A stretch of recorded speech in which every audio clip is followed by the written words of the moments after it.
What's good, everyone, and welcome back to another reaction video. Today we're reacting to Game Theory Bow Before Him. Now, if you're hearing like a echo going around me, well, where I'm recording this is kind of last minute, and I am in a place for a while that I need to record in. So, sorry about that.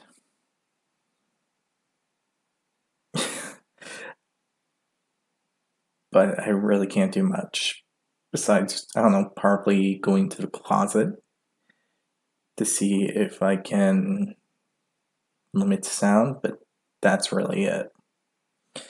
But in either way, I hope you'll enjoy this video. If you do, hit the like button down below, hit the subscribe button to support the channel, support the content provided, and so on and so forth. Hit the notification button to be notified immediately when a new video comes out. And if you have any videos you would like to recommend, leave it down in the comment section below, and I'll react to them as soon as possible. And finally, in the description below is the link to the original video that I'm reacting to. So if you want to see that, it's going to be down there. Also, be sure to give Game Theory some love and support for the video they made. Other than all this, let's start this video. So this is chapter 3. I didn't even know it came out.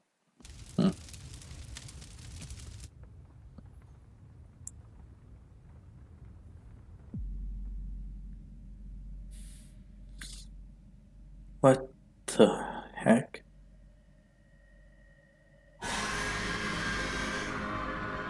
Hello, Internet. I'm more confused than scared. Theory, the show that's full of hot air. It's that time again, folks. Mob Games has come out of its hibernation and finally given us what we've all been clamoring for over a year now. The long-awaited Chapter 3's second trailer. Wait, are you kidding me? Come on. Don't get me wrong. I love brightening images frame by frame as much as the next guy. Are we about to brighten something? Oh. Are we ever going to brighten something? But it's been, what, 15 months since Chapter 2? I feel like I need to get my poppy fix to complete my indie horror Thanos glove of 2023. That said, if this trailer is anything to go by, the newest chapter is going to be incredible. Okay, I'll admit that was pretty clever. Here, and it's clear they're leaning hard on the horror. This very clearly reads of like, hey, this is so starkly different from anything else in this franchise. Very clearly reads as, hey, we sold a movie. One of the developers was even asked about this in the official Poppy Playtime Discord server, and he said, quote, it'll still have the same feel as the first two in a lot of respects, but the horror is definitely dialed up. Which, of course, got everyone real excited. And from the creepy images of dead kids to the literal writing on the wall, this trailer is like a toy box exploding with clues about what this new chapter is about. And I think that I figured it all out months before its release. Not only will we have tortured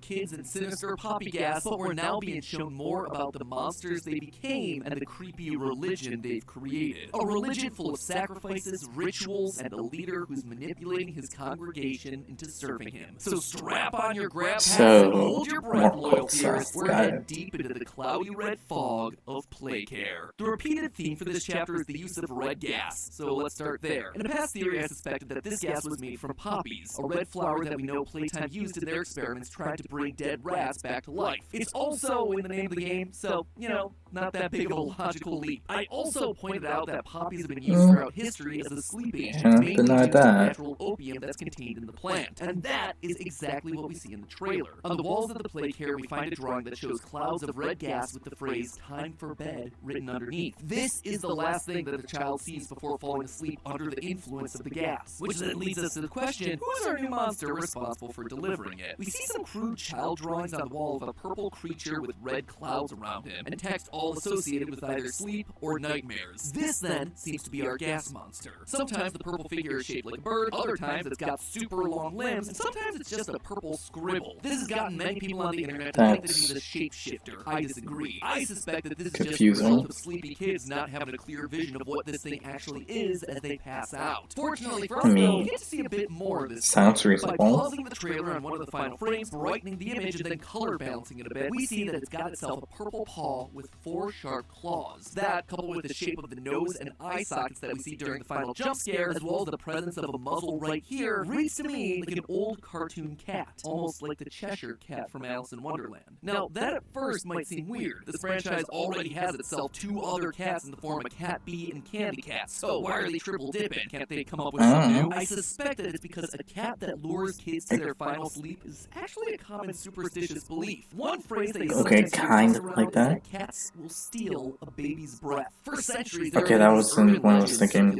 Maybe it's because I don't know if there's a lucky number. It's unclear where that whole urban legend started. Probably the story of just one Maybe parent it was who happened supposed to that bring day us into saw a that the case of smell the security, milk and on then baby's bam. breath, or the crib being a nice warm place to cuddle, or the cat being Make jealous. things Some worse and combination of those terrified things to get 'em death. climb into bed, lay across the baby, and deprive them of oxygen. There was even a coroner back in 1791 that came to examine a deceased child and actually stated this urban legend was indeed the cause of death, which only gave more support to the superstition. And that, I suspect, is what our Chapter 3 cat monster is doing. After a fun day at the game station under the watchful eye of Mommy Longlegs, this guy would come in to quote-unquote help the children fall asleep, stealing the breath of children by replacing their air with his poppy sleeping gas. Considering that we've been seeing more and more images of gas masks, this is also something that we're likely going to have to use to protect ourselves. Otherwise, we might begin to hallucinate and have to distinguish between what's real and what isn't, just like the kids' drawings on the wall would suggest. So what is this gas cat? Or, I suppose if you're following the conventions of the naming system for this game, it would be Gassy Caddy. Not the most sinister of names, but what is Gassy Caddy up to now? Well, the writing is quite literally on the wall in this trailer. It's been busy carving phrases like, I live to serve our angel of salvation, I rejoice in him, wrapped us in garlands on the walls. Okay. Garlands, by the way, are wreaths of flowers that are often used for Catholic baptisms. So you might start to see where all this is going. So are these stage lights? They look like candles to me.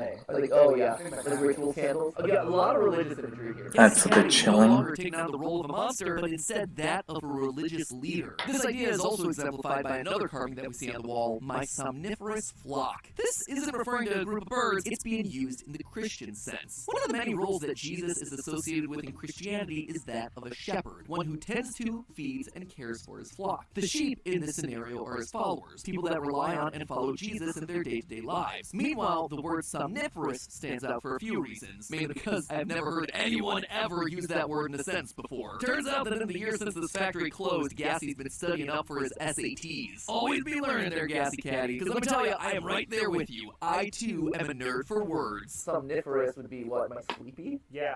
Because somnia is sleep. Turns out I was actually half right in my Pretty assessment clever. there. According to Google, it's not just being sleepy, but having sleep induced upon you. So our Gassy Caddy is talking about his flock of sleepy kids, the orphans in the play care that he's putting to sleep. But the play care has been abandoned for years. There aren't kids there anymore that can serve as his sleepy flock, right? Wrong. The whole point of the play care and the poppy gas was to help convert them into toys. But rather than them all being giant toys like Huggy Wuggy, I suspect a lot of these kids turned out much smaller. When the team and I were playing through Project Playtime's newest update, we noticed this poster. What does this say? Take every step. take every step like it's your last.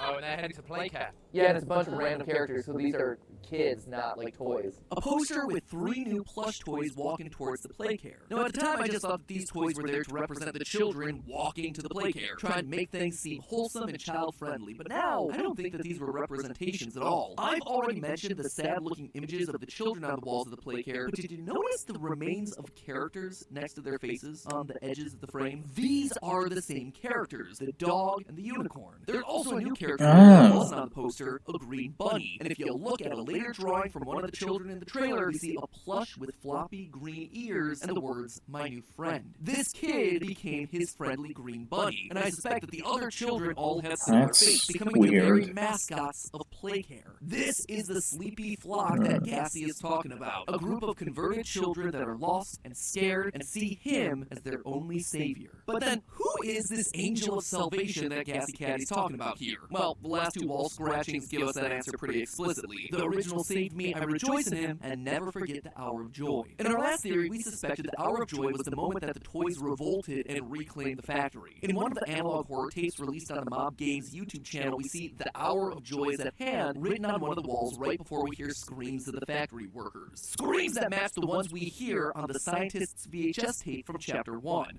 Though still missing, today's events are no doubt in relation to him. his absence was a flaw in the scientific process. It's the prototype, 1006, the one we believe was created from the man who wanted to bring joy to children, Elliot Ludwig. He was the first successful toy from the Bigger Bodies initiative. He was the original that led to the creation of all the others, and we actually get our very first look at him in these trailers. This massive robotic amalgamation made from various other toy parts. You got things like a huggy head near the top, and there, right there, there's Mommy's top half. What have you done? You make me fire him! This is what the prototype's working on. This is what Mommy meant by make me a part of him. And my suspicion is that this is what Gassy and his somniferous slaughter help build. Any cult needs themselves a goal, something that helps the leader become more powerful. And gathering parts of dead toys, maybe even killing other toys themselves in order to build a monster. Yeah, that one seems to fit the bill. And if any of them die along the way, well, then they're just martyrs for the cause. In an opening shot of Huggy's headless body, there's actually a dog plushie similar to the dog that we've seen in the posters, also missing a head. If you die or fall victim in your mission, you don't die in vain, you get the privilege of becoming part of the Savior. But did you notice something missing in this 1006 amalgamation? His spindly arm and long thin fingers that we see from the end of chapter 2. That critical missing piece in the silhouette makes me think that this isn't his body, or at least I don't think it's his body yet. Notice how still the silhouette is. Well, that could certainly be there for dramatic effect. I actually think it's because this body is a work in progress. The candles around the plate here give off a ritualistic vibe, and that, combined with the missing iconic arm, makes me think that maybe 1006, Gassy, and his flock are gathering these materials to build him the perfect body, and that they still need to put his soul into that body. And so chapter 3 is going to be about us stopping it, stopping the somniferous flock from finishing the job, so that maybe finally we can be a hero in this game. Maybe. But I don't think so. You see, thus far, we've been nothing but the villain. It's been well established at this point that we used to work here. And not only did we work here, we were instrumental in the creation of some of these toys. You wonder who we are. But why? You should know. It was your doing that made us... Oh, we said that! They left Mommy to die alone. Mommy didn't deserve that, but you worked here. So if anyone deserves to die alone, it's you. And now, look at what we've done since coming back to the factory. We've killed both Huggy Wuggy and Mommy Longlegs, two toys that were made from kids. Not a great track record for our player character, right? Currently, there's a puppy ARG taking place in the lead-up to Chapter 3, and while there isn't enough information yet to fully solve it, there are aspects that have been discovered that shine a light on the children involved in the play care scheme. He just basically was this said incident at about one of the orphans in play care, Marie Payne. Now, if the name Marie Payne sounds familiar, well, it's because we found a transfer request in Chapter 2 about her. In that request, we were told that she was the child that would go on to become Mommy Longlegs. Now, why do I bring that up? Well, if you remember, Mommy was fine with the orphans because she never wanted them to feel alone like she did. She was protective of the kids. No, the only people that Mommy Longlegs lashed out at were the staff, the people who tortured her and transformed her into a giant neon pink toy. She knew what they were going to be doing to these kids because it had all been done to her first. She was trying to be a protector, a comfort. We also know that she doesn't trust the prototype or any of his religious rhetoric. What have you done? You make me fire him!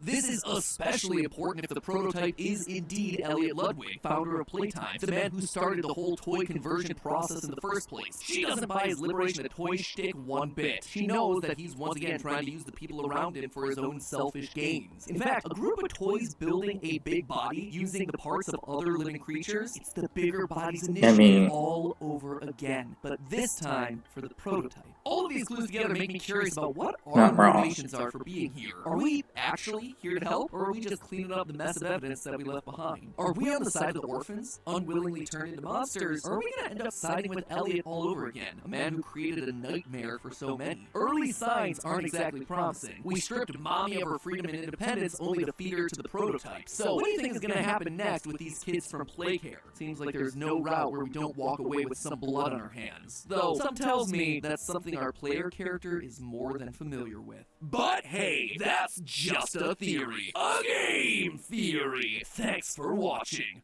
If you're enjoying theories about brightly colored mascots, I highly recommend you check out our coverage of Welcome Home. If you like Poppy, you are going to love this mystery ARG website. Or maybe you're in the mood for a horror game that isn't about dead kids being turned into monsters. Sounds impossible, but if you check out our theory on My Friendly Neighborhood, you might be pleasantly surprised. As always, my friends, don't forget to subscribe, and I will see you all next week.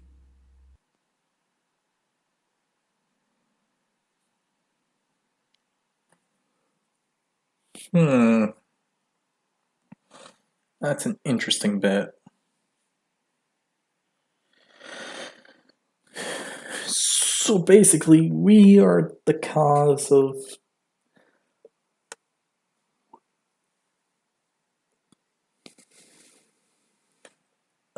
the bad ending happening. At least in personal preference, in personal opinion. I have to say that we are the bad guy here. Because it sounds like we know what we're doing. We know how bad this is going to go. We know that if we continue, we're just helping with the creation of something that shouldn't be. We know this, and yet we're aiding them. So, if we're not the bad guy, and I hope we aren't,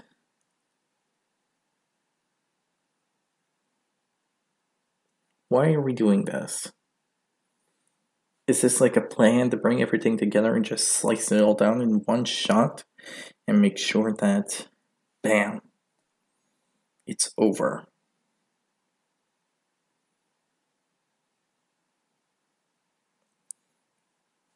Or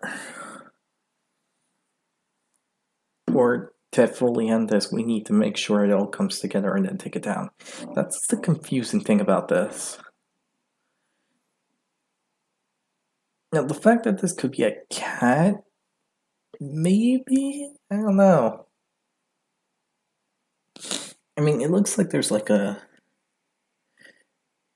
the thing Bonnie has right here. So I can't say for sure that it's like that. Or something else. You get what I'm saying? It's a weird combination of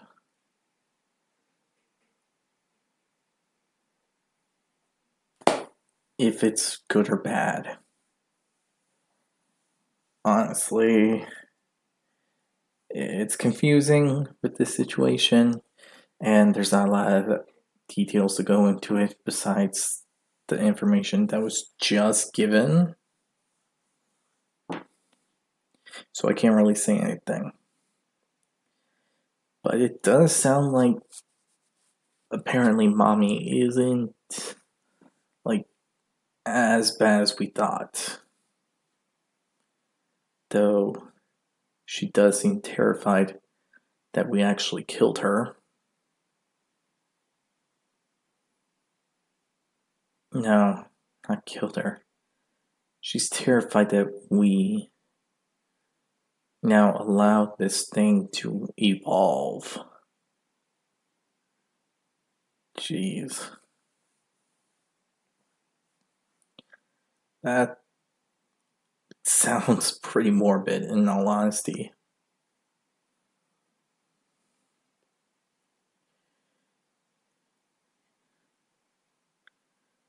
Wow.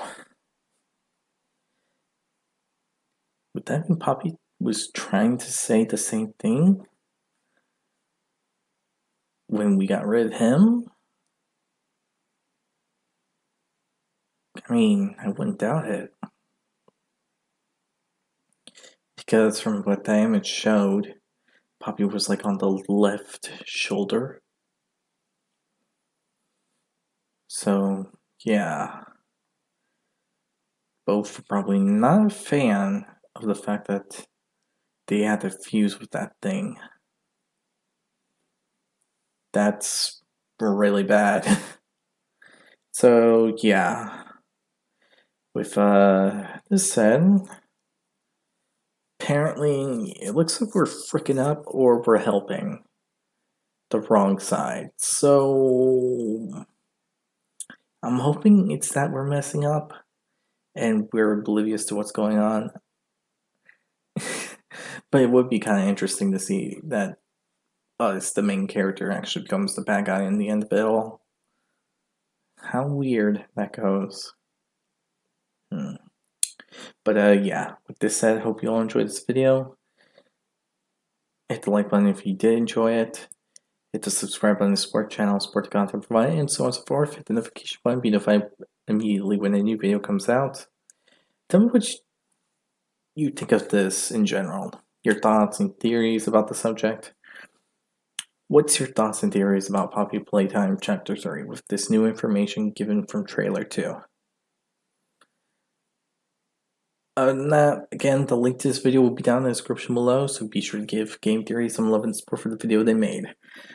Other than that, I'll see you all next time. Bye!